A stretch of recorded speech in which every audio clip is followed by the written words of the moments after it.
ప్రధానమంత్రి గారు వచ్చి మళ్ళీ పనులు పునఃప్రారంభించారు. మీ అందరికీ ఒక ఆలోచన ఉంటుంది. 2014లో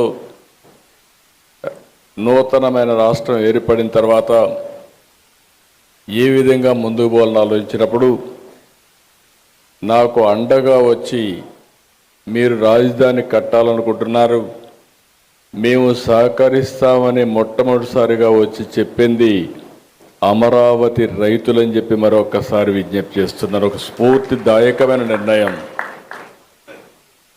ఇది ప్రపంచంలో ఎక్కడా జరగలేదు.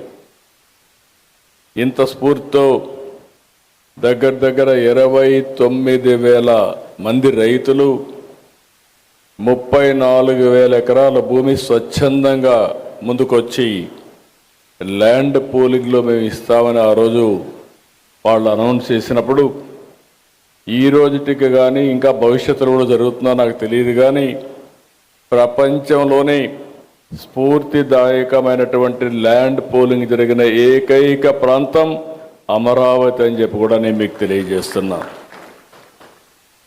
ప్రధానమంత్రి గారు వచ్చి పనులన్నిటికీ పునఃప్రారంభం చేశారు. పనులు కూడా స్పీడ్ అందుకున్నాయి. 2028కి పూర్తిగా, మార్చికి పూర్తిగా కంప్లీట్ చేసేట్టుగా దానికి ముందుకు పోయే పరిస్థితికి వచ్చాం. అయితే ఈరోజు ఈ పనులు జరుగుతున్నాయంటే దానికి కారణం ఇక్కడున్న ఫైనాన్స్ మినిస్టర్ నిర్మలా సీతారామన్ గారు అని చెప్పి మనస్ఫూర్తిగా మీ అందరికి విజ్ఞప్తి చేస్తున్నా. ఒక ఇంపాసిబుల్ థింగ్ ప్రారంభించాం.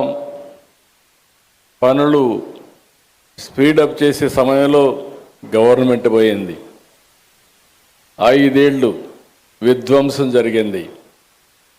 మళ్ళీ ఈ గవర్నమెంట్ వచ్చిన తర్వాత మొట్టమొదటిసారిగా ఒక మాటలో చెప్పాలంటే మాకంటే స్పీడ్గా 15,000 కోట్ల రూపాయలు అమరావతికి డబ్బులు ఇవ్వడమే కాకుండా పన్నులు ప్రారంభించమని భరోసా ఇచ్చిన వ్యక్తి నిర్మలా సీతారామన్ గారు అని చెప్పి నేను మీకు తెలియజేస్తున్నా. అక్కడి నుంచి ఈరోజు మీరు చూస్తే 15 బ్యాంకులు, వివిధ బీమా సంస్థలు 1334 కోట్లతో ఈరోజు ఇక్కడ ఫౌండేషన్లు వేసుకున్నాం. I'm requesting all bankers, nowhere in the country there is a